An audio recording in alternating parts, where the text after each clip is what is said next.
तो कलजुग कैलस अत्याचार कोई के पानी ना रही।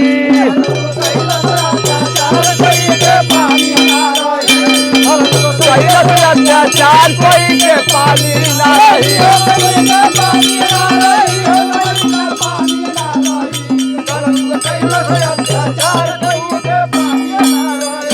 कलजुग कैलस अत्याचार कोई के पानी ना रही।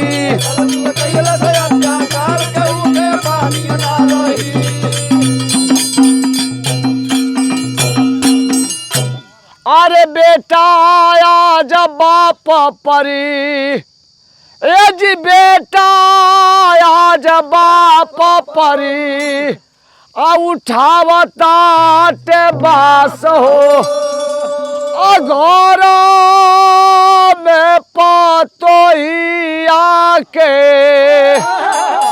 अल्लाह तो सहे साथ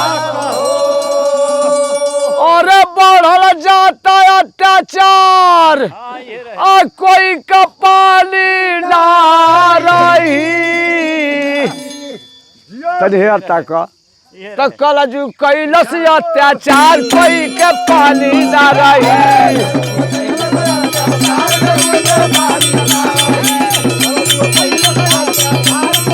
पानी ना रही पानी ना रही। कलजुग कैलस अत्याचार कोई के पानी ना रही। चार कोई के पानी ना रही।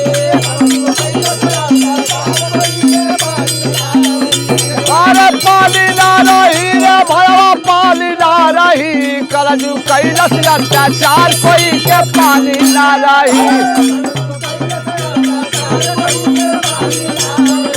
कलजुग कैलस अत्याचार कोई के पानी ना रही। कलजुग कैलस अत्याचार कोई के पानी ना रही। अरे माई का बात आजी, ए जी माई का बात आजी, आई बेटियो न माने हर दम लगवले रहल आए यार फोन कान। जेने देखा भैया बस मोबाइल चलत बा, ओकरा के टिपल ना जात बा, अंगुरियावल जात बा। हाय और सुनला ए लोग का हाल सुनला।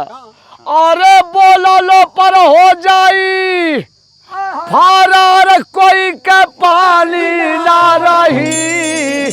तो कलजुग कैलस अत्याचार कोई के पानी ना रही।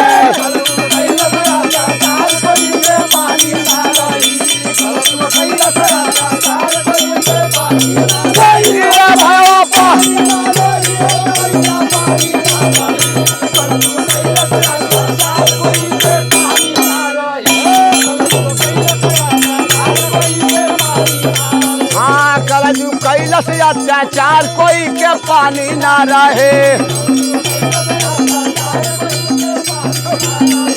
कलजुग कैलस अत्याचार कोई के पानी ना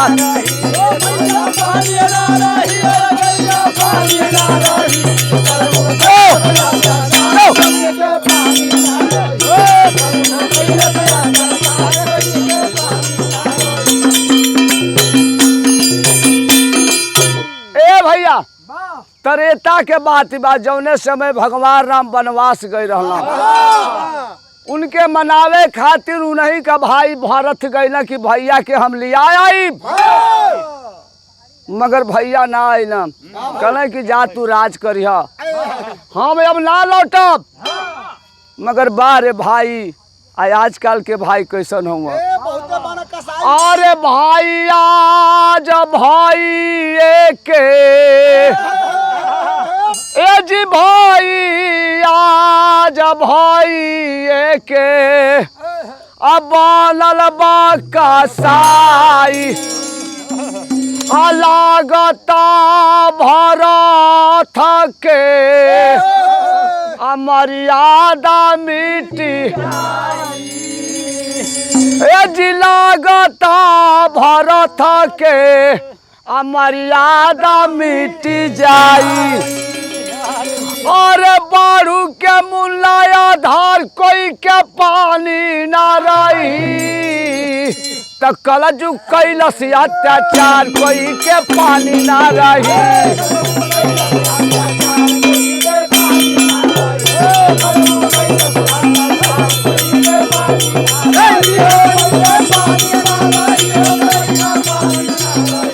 कलजुग कैलस अत्याचार कोई के पानी ना रही। कलजुग कैलस अत्याचार कोई के पानी ना रही। पानी ना रही। और जिला हवे बगसर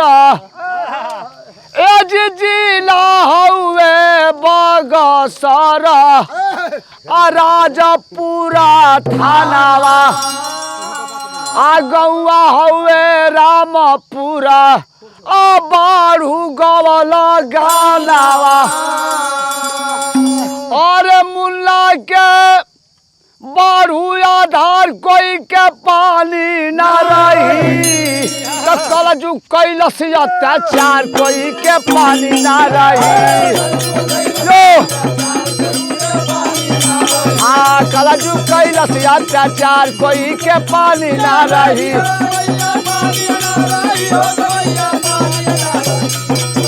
कैलस अत्याचार कोई के पानी ना रही। कलजुग कैलस अत्याचार कोई के पानी ना रही।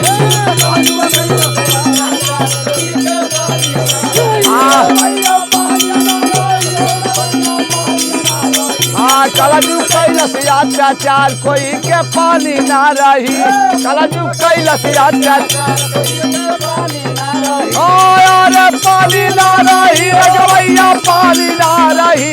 कलजुग कैलस अत्याचार कोई के पानी ना रही। कोई के पानी ना रही।